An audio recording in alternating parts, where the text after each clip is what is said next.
الوصفة عبارة عن كيكة حاملها على جنب صوص توفي. هذه كل المقادير اللي نحتاجها. نحتاج لنص كوب كريمة خفق، وكوب ونص دقيق أبيض منخول، فانيلا، بيكنج باودر، سكر أسمر، بيضتين. نحتاج لملعقة عسل و100 جرام زبدة، قالب للكيك مدهون بالزبدة.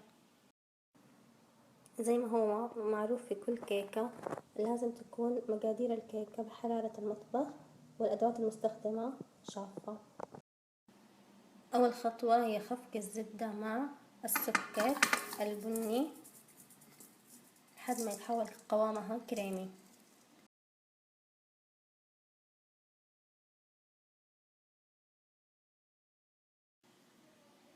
ننزل كل الزبدة الموجودة في الجوانب عشان تمتزج مع الخليط، ونرجع نخفق مرة تانية.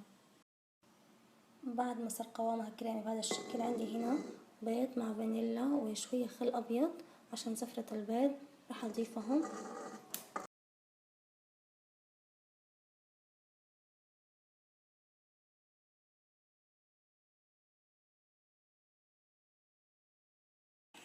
الآن راح أضيف الدقيق المنخول مع ملعقة بيكنج باودر بالتدريج وأخلط.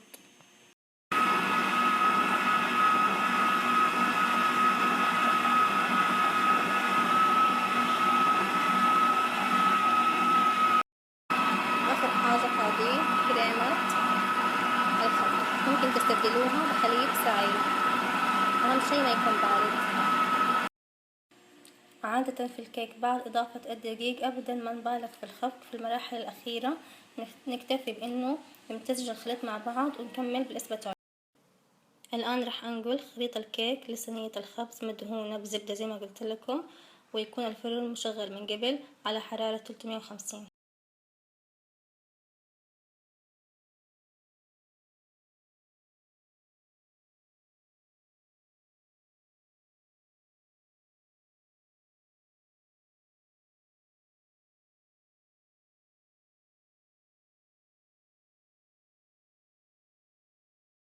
طيب قبل تخلص الكيكة خلونا نسوي مع بعض صوص التوفي. طبعا هو له كذا طريقة، أنا اليوم حامله بالطريقة التقليدية اللي بالسكر الأبيض والقشطة.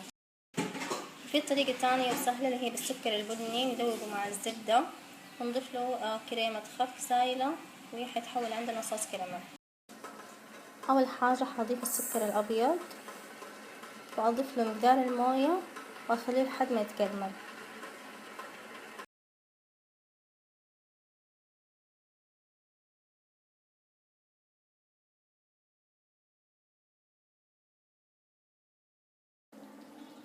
لما كده يصير لون السكر يعني يبدأ يتكرمل، راح أضيف القشطة على طول وأخفق بسرعة عالية وأبعده عن النار.